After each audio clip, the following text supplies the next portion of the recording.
אני רץ. ארגון אירועים זו משימה מורכבת שמצריכה הכנה קפדנית חודשים ארוכים מראש. לעיצוב האירוע יש חלק גדול בסיפור האירוע, בהתאמה שלו לצרכים המיוחדים. יצאנו לראות איך עושים את זה כמו שצריך.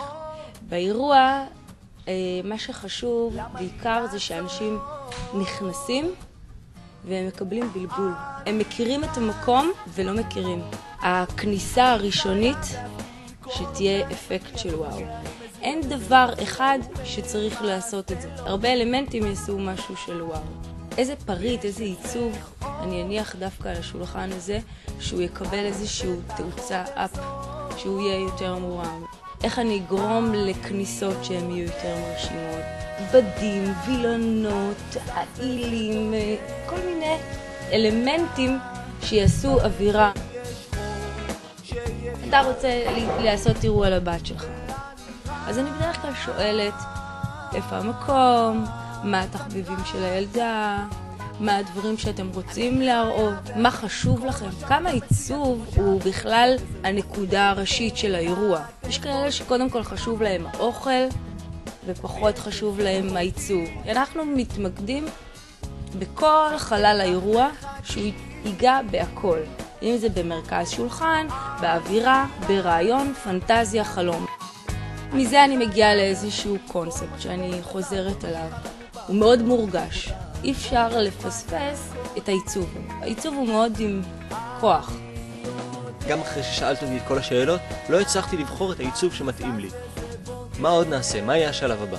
אני אראה לך תמונות של מגוון אירועים. פשוט תקבל שם רעיונות, תבין, אולי יצא לך איזשהו משהו שתרצה ביחד איתנו.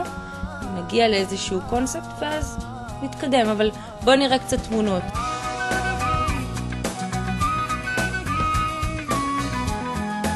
אחרי שהייתה פגישת ההיכרות, ששם אנחנו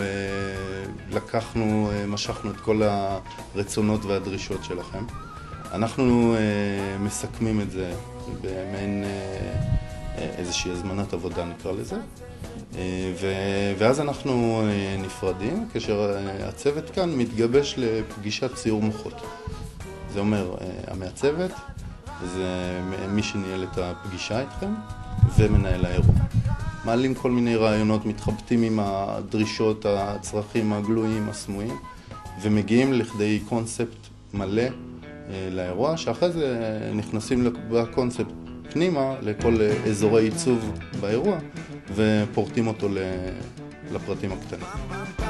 יש לנו פה מרחב שלם של פרזנטציה מעבר לחדר הישיבות הגדול, ששם אנחנו ממש בונים כל מיני אלמנטים של האירוע ומציגים לכם איך הולך להיות האירוע ממש אחד לאחד. כל חודש נכנס ליין חדש, עיצוב חדש, קו חדש. אנחנו עובדים על זה. השוק רוצה כל הזמן דברים חדשים. אין כזה דבר שלא יהיה חדש. כל אחד רוצה באירוע שלו משהו חדש, שלא היה. זה כיף לנו כי אנחנו עובדים ויוצרים ומתאמצים ומפעילים את כל המערכות. המון אנשים עובדים לאותה מטרה. ככה אנחנו באמת צריכים גם להגשים המון חלומות של אחרים, וזה כיף.